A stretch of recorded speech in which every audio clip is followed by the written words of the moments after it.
The observation deck of the Tenebris hummed with the low-frequency vibration that indicated the ship's quantum drive was cycling down.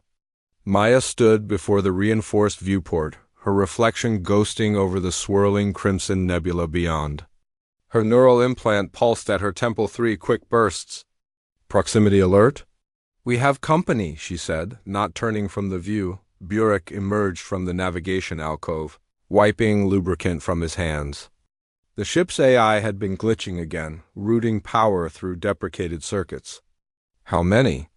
"4 signatures." "Radar configuration?" "They're masking their quantum signatures, but the gravitational displacement doesn't lie." Maya's fingers danced across the haptic interface that materialized before her. "They'll be in weapons range in 7 minutes." The Tenebris wasn't a warship.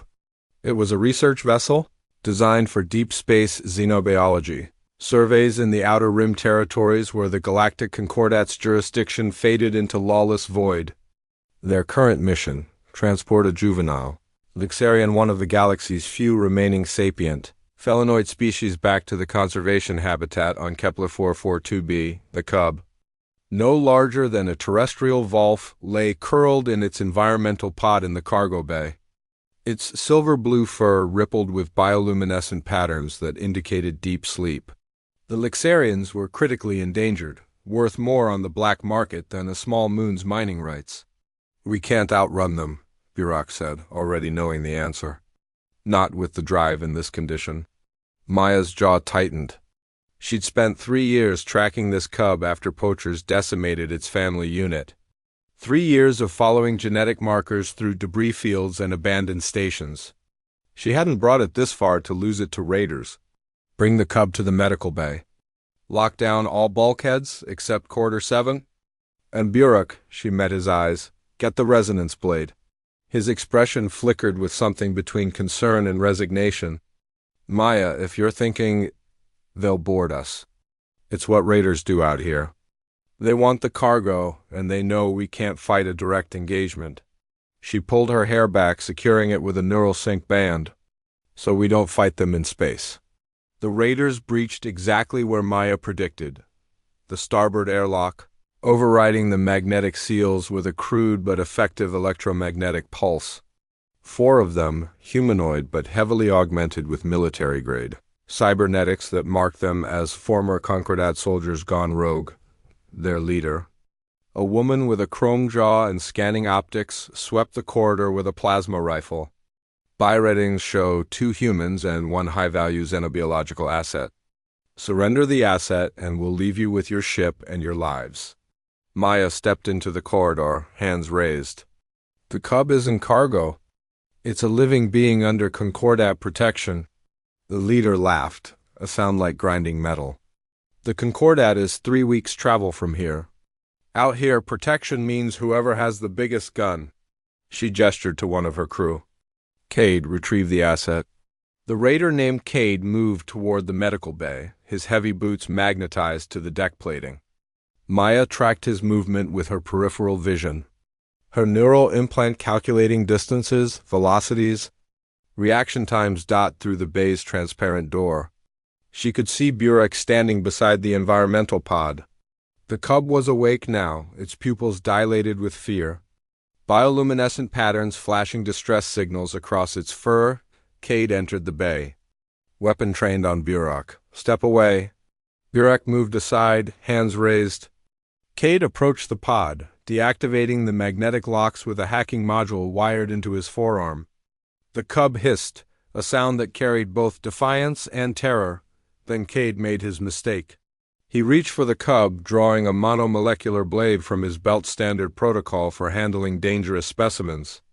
The blade, capable of slicing through molecular bonds, hovered inches from the cub's throat.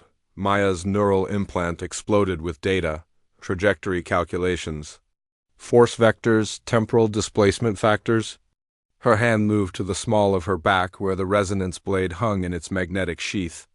The weapon was illegal in most jurisdictions, a monomolecular edge, suspended in a quantum resonance field that allowed it to phase through most. Conventional armor, the throw would need to be perfect. At this distance, with the corridor's atmospheric pressure and the ship's artificial gravity, she had one chance. Her fingers wrapped around the blade's grip. Cade's knife descended toward the cub's silver-blue fur. Maya threw, the resonance blade left. Her hand at 47 meters per second, its quantum field singing through the air. It crossed the 12 meters between her and the medical bay in 0.26 seconds.